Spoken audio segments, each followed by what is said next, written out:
Yes, Alex has made yet another mistake. We are back at Brands Hatch. This time not in a Mustang, but this time in something I've never driven before. A Mini. Jimmy in a Mini.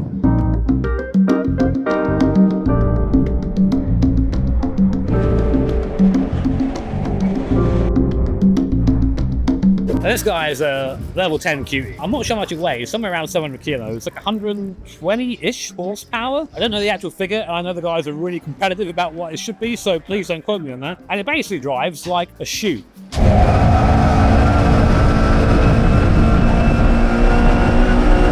Really loud shoe. Now this is all part of Minifest, which is a huge event at Brands Hatch dedicated to minis. Of course, some of them are classic minis, some of them crazy modified, like this one here. Now, of course, if you're British or just know your historic racing, you'll know that minis have a super rich racing heritage here. It's a classic David versus Goliath sort of thing. You see these things take on Mustangs, and sometimes the win of a circuit suited them right. I fear no man, but that thing. Scares me. Now, I've been here before and watched these things race round Brands Hatch, coming down Paddock Hill. It is crazy. They're all sliding down there, crazy opposite mark, to the point where you think, actually, they're going to make this. Yeah, everyone gets through there in one piece. It's awesome to watch. But our car, given the way it's driving, again, for Brundle Motorsport, is proper, true to form, classic spec. Old school tyres, original engine, although tuned quite a bit by Swift Tune. So we're racing as part of the Samoa Trophy, which is pre-65 Minis. We've got two races today, one coming up very shortly and one right at the end of the day. I've never raced or driven one of these before, so I have no idea what to expect. But first up, before anything else, we have qualifying. Now, I did a little bit of testing yesterday, so I'm sort of up to speed a little bit with how the car drives, but qualifying is completely different. I've been told by Alex the goal is to try and get a tow and just follow someone fast around. So we'll do that. We'll try and find someone who's better than me, follow them around, and steal their lap time.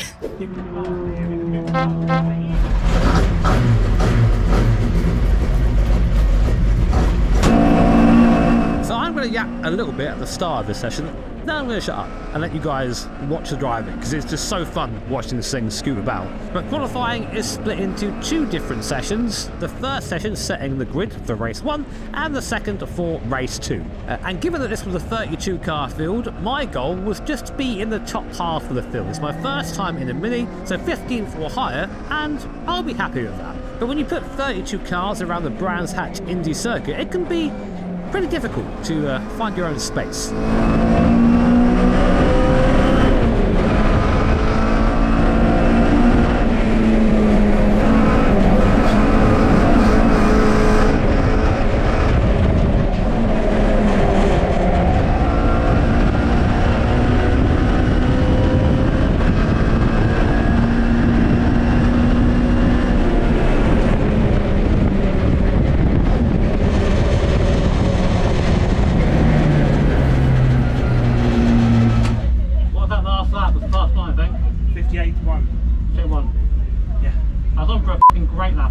Spun in front of me and... Okay, yeah, the tyres weren't even up yet. What position? 7th. Not bad. Yeah. Are they running still? I think so. Yeah. Lovely job. 57.1. Fucking hell. Ooh. No, it wasn't me. Oh, it's the first time you've driven one of these? Same, yeah, but same with Steve. You're always looking, aren't you? Yeah, no, 100%. But what I mean is, like, to be where you are now, yeah, amazing. Whereas, like, a load of these guys are just mini specialists.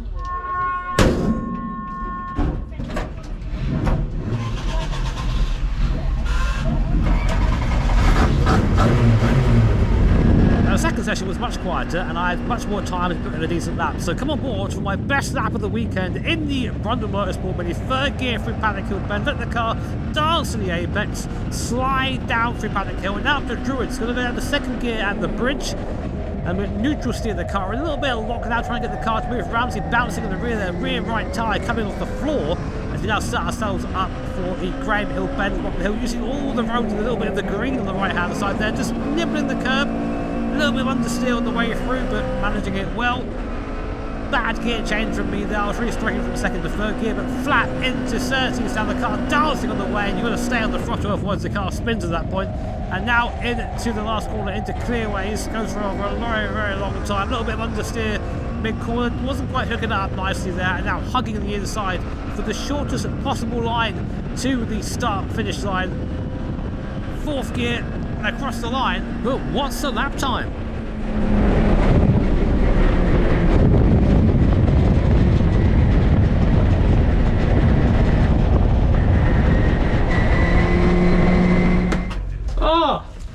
57.7. Well happy with that. That's the qualifying done. I think it's P8 and P7. Qualifying split into two, so really happy with that. My goal was to try and be in the top half of the field, given there are 32 cars and we are 8th and 7th. That's much better than I thought. Super happy with that, and hopefully we can carry that momentum into the race. So welcome to my POV of being in the Mini. It's kind of hard to show you, there's the steering wheel here. We set a fair bit further back than you do standard, just to try and help weight distribution a little bit, but it's pretty simple. It's literally steering wheel, pedals, gear stick, that's it. Also, I didn't know, but these cars rev to 8,000 RPM, which is mad. I'm told you don't have to heel and toe in this, but I like doing it in old cars. Feels like mechanical sympathy is a nice thing to have, you know? But one of the weird quirks about this car is we do have buttons for like wipers and lights and stuff like that in case it rains, which actually looking like it might do. But when I'm all strapped in, I can't reach anything. I'm like, I can't get anywhere near the button. So, here's the solution. If I want to turn on my radiator fan,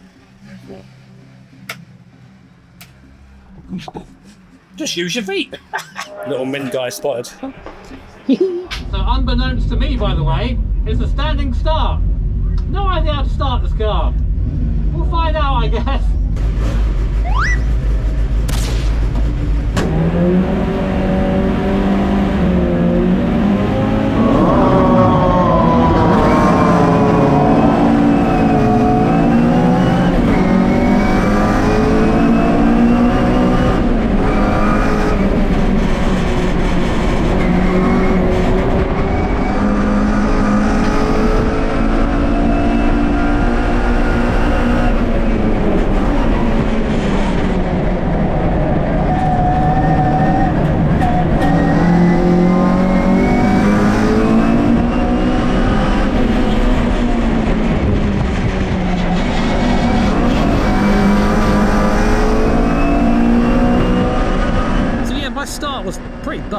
To be honest, got down initially and then tried to clutch kick and spun the wheel, so I did both the bad things instead of just doing one bad thing, and just ended up losing a ton of places, down to P9 off the start. Not good at all, but the guys in front are fighting. I'm feeling confident. Let's go make up some places.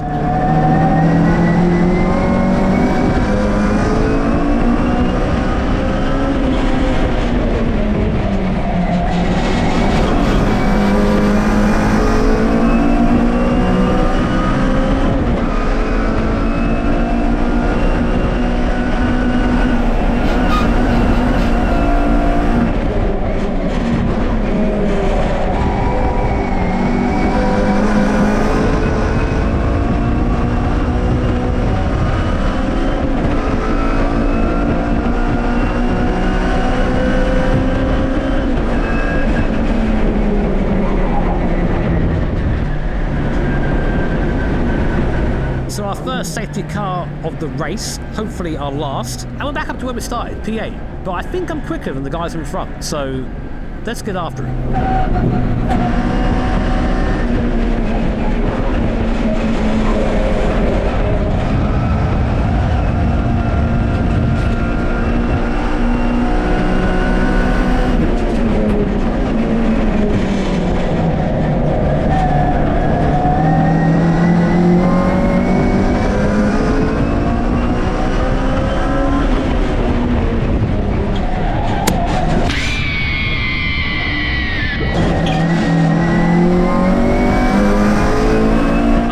Escalated quickly, huh? So I got to the guy's door going into Graham Hill, but by that time I think he'd already committed to the corner, was turning in, and as I of course turned into the corner as well, I just nipped the back of his car.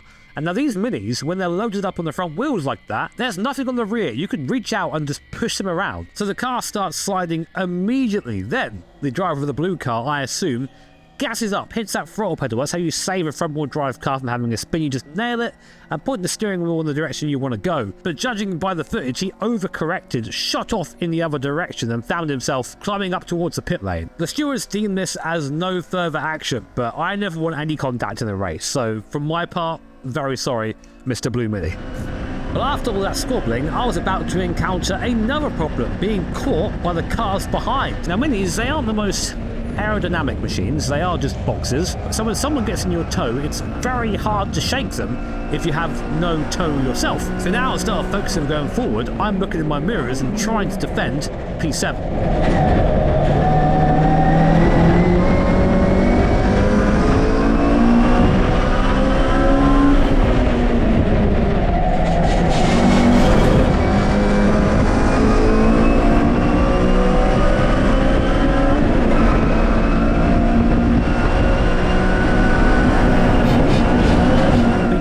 Pack of 3 cars up there, these guys are fighting themselves, and within a couple of laps the battle for what was 4th position would turn into a 6-car fight, with things getting a little bit too hot for the red car having to put aside with mechanical issues. The fight for a top 5 is on.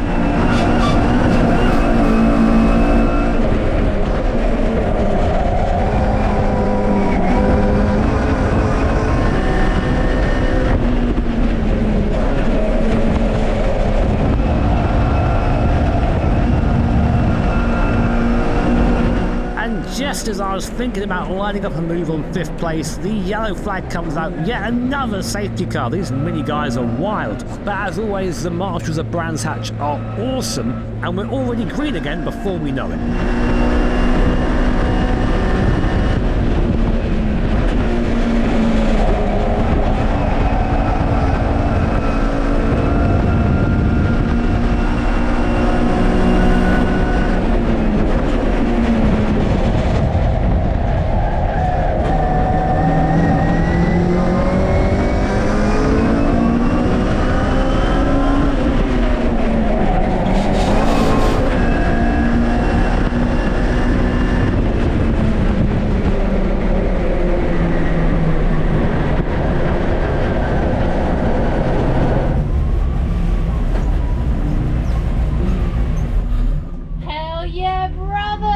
P5. Yeah, so good. So yeah, P5. I did not expect that at all. P5 was like my stretch goal for the weekend. If I get into the top 5, I think I've done a really good job. And given how these guys in this series are all super competitive and they race only these cars, really, really happy to be mixing it with the best of them. I think we're a little bit too far away from the top 2, top 3 maybe to look for a podium, but anything can happen. We've got another race coming up, been there on today, and yeah, that was the confidence boost I needed. These cars are just fucking wicked. I can see why so many people still race them today. One thing is for sure though, these guys, they race hard, even in these classic cars, which are all just immaculately prepared and all very pretty, but only some of them seem to return that way at the end. We did have a little bit of contact though, no further action from it, so I guess all is okay, but trying to avoid that sort of thing. If I look back at it now, I think maybe just a little bit too optimistic. I thought maybe he would see me, I can scare him off the corner, but definitely didn't work out. And the contact was so light, there was literally 0 marks on our car, just a tiny push. Because the rears of his cars are so unloaded, it just takes, I could reach out and push it round. It's that ungripped at that point. Unfortunately, he then corrected in a bad way and got shot off onto the grass. So yeah, no ill at all from my side, but a shame to see that outcome. That's racing. You gotta just put that to the back of your head and keep going. Time for more glorious mini action. This time I actually get an okay start, so I'm happy with that, but immediately I get boxed in behind these cars in front. There's 21 there, very tight to me on the inside, and I thought, yeah, this isn't my car, so I didn't end up going for the move up the inside there. Maybe I should have put that thought out of my mind, because it's now opening up to attack from the cars behind as well and giving me a poor run into Druids. A little bit of contact there with the car behind on the way in, and that allows the cream car to try and come up to the inside. We're now side by side going down towards the Graham Hill bend, but this is my corner, I'll have that. And keeping the place for now. A better start, but unfortunately it didn't really give us any more positions.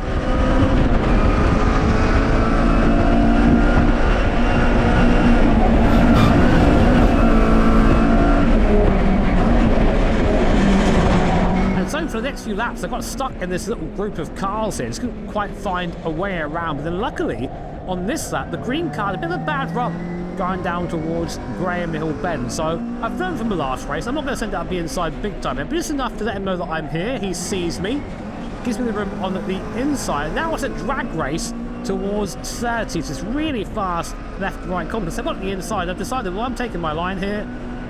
Up the inside we go, up into P7. Lovely. Making our way through this group. Now, as I say that, onto the back already of the guy in the blue car. And he puts his hand up here, but what I don't realise is he's saying, listen, my car's knackered. So I just don't anticipate that very well. And up to P6 now, but we lose a lot of time to the car in front. So now, big sends only through Paddock Hill. We've got to catch this guy.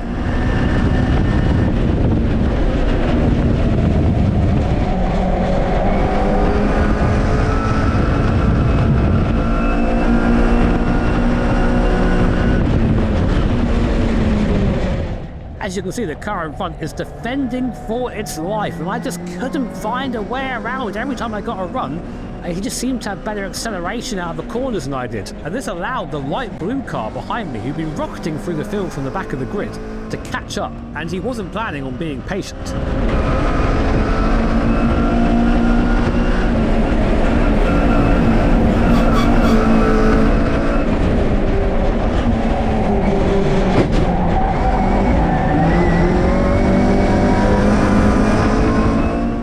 We get onto the last lap of the race, and P5 is right there. I just can't get by the guy. There's nothing I can do. He's defending extremely well. I mean, to the point where he's just running the inside of the circuit, but I can't do anything about it. If I go wide there, I understand I go around the outside, so I try and take my normal lines, get a good run down to Graham Hill, but again, he's hugging that white line like his favourite granny. Nothing I can do about it. And of course now, where we are being held up, and that mistake didn't help either, this cyan car is coming back into play once again. So I'm looking at my mirror thinking, oh god, is he going to go for another lunge here? So I defend the inside myself.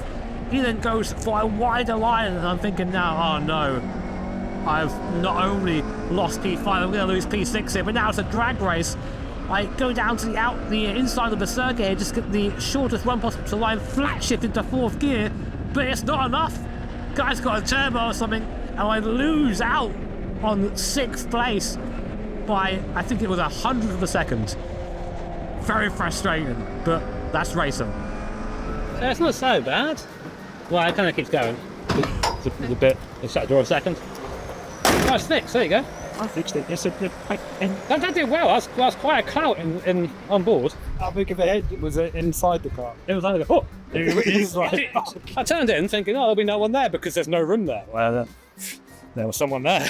But yeah, race 2 was pretty hectic, I think it's fair to say. Was it P7? I don't know where I finished. Got pipped at the line there by a car with a bit better acceleration than me, it seems. But it was a ton of fun. Really difficult. The guy in front was defending like a lion. He was.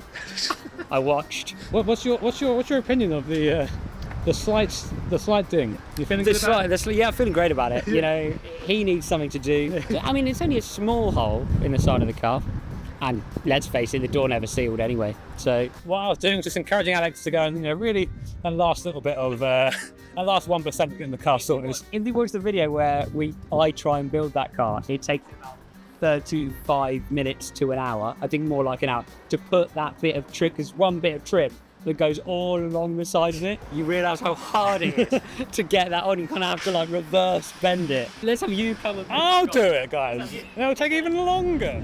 Maybe not. DIY is not my specialty, but I've got to say a massive thank you yet again to Alex. He's provided me with so many unique and amazing racing experiences I get to share with you guys. So if you do enjoy the video, then hit the like button, subscribe, maybe we'll get to do more. Who knows? I tell you what, if you had told me we would get a 5th and a 7th at the start of that weekend in a grid of 32 cars, I would have taken that all day long. So happy with the results, but you always want to do better, don't you? Take care, have an awesome day. See you all next time.